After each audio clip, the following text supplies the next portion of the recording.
avec Claude de venir lire un texte écrit par un gars de Toronto, qui est Dan Weiss, qui est un long militant, ça fait longtemps que je le connais en tout cas, pour les électrochocs, évidemment, pour l'abolition pure et simple des électrochocs. Est-ce que Marc est là?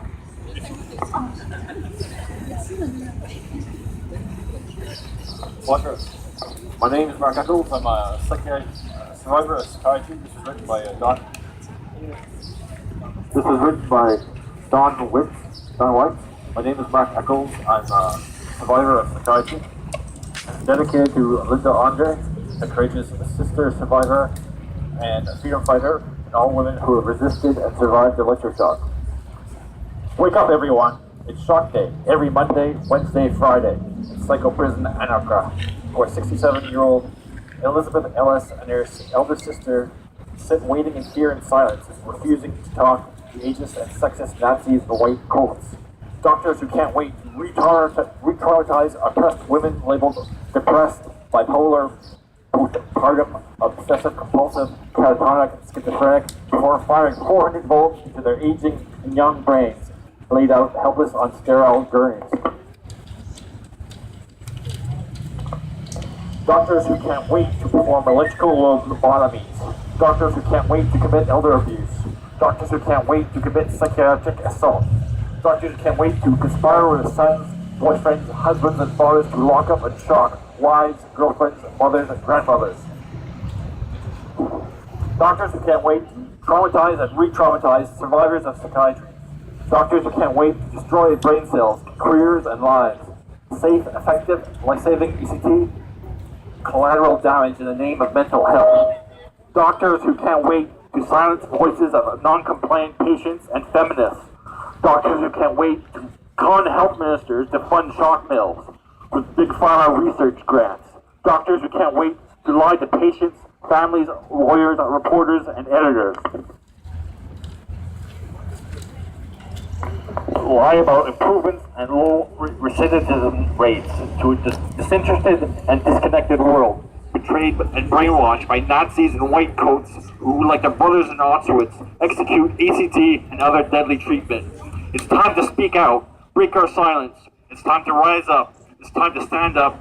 It's time to fight back against psychiatric fascism. Today is the first day of your life. Today is a freedom time. Bravo! Woo!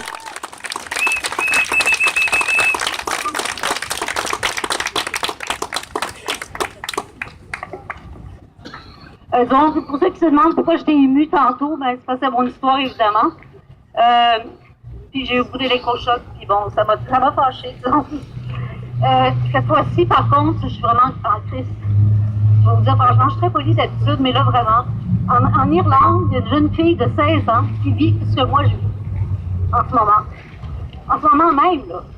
En Irlande, à Cork, il y a quelqu'un, un groupe comme nous, qui pense à elle. Et à Paris, il y a cette femme qui a écrit ce texte pour cette femme, cette jeune fille. Je vais essayer de prendre mon souffle, ça ne me fait pas de pouce. Parce que là, c'est trop dur. Alors, à toutes les roses. Ça, c'est Lorraine D. Domine.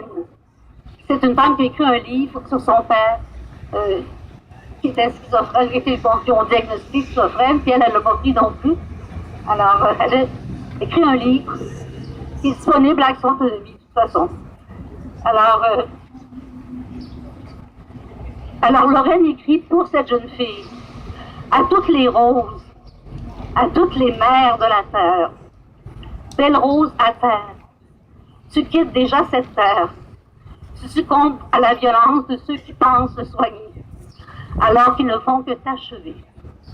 Ton cœur ralentit déjà, mais ça ne le choque même pas. Pourtant, eux aussi, ces psychiatres, ces hommes cérébraux, ont été des enfants. Ont-ils promis à leur mère de les aimer sur cette terre? Je n'y crois pas, quand je te vois rendre ton dernier souffle. Tes derniers pétales décharnés viennent caresser le sol glacial de cette salle bien cachée dans les sous-sols de leur prison dorée. Jamais tu n'auras la chance, comme moi, en ce jour de la tête des mers, de serrer dans tes bras tes petits anges à toi. Mais sache que nous continuerons d'informer toutes les roses toutes les femmes électrocutées de se méfier de ceux qui prétendent soigner et qui t'arrachent le bien le plus précieux, ce cadeau du ciel qu'est la vie, qu'un jour ou une autre rose t'a transmis. Oui, souffrir est humain, et les électrochocs ne servent à rien. Toi dont le corps décharné portait le poids du passé. Au lieu d'accueillir ta peine, de t'écouter sans le juger, sans te juger, ils t'assassinent froidement de leurs mains de savants. Moi aussi, ils m'ont volé mon père, alors on écoute encore une fois ma prière. Un patient, on ne le force pas, mais on le respecte. Un patient, on ne le choque pas, on le soigne. Un patient, on ne le terrorise pas, mais on le rassure. Sa mémoire, on ne l'efface pas, mais on l'écoute. Un patient, on ne le tue pas, mais on le guérit. Pour qu'un jour, chaque rose en devenir ou prête à partir puisse serrer ses enfants, qu'ils soient petits ou déjà grands. Oh, jeune rose, tu es déjà loin à présent. Mais sache que nous ne t'oublierons pas. Et quand je serrerai mes anges dans mes bras, je penserai bien fort à toi. Lorraine D. Domine, poète aussi.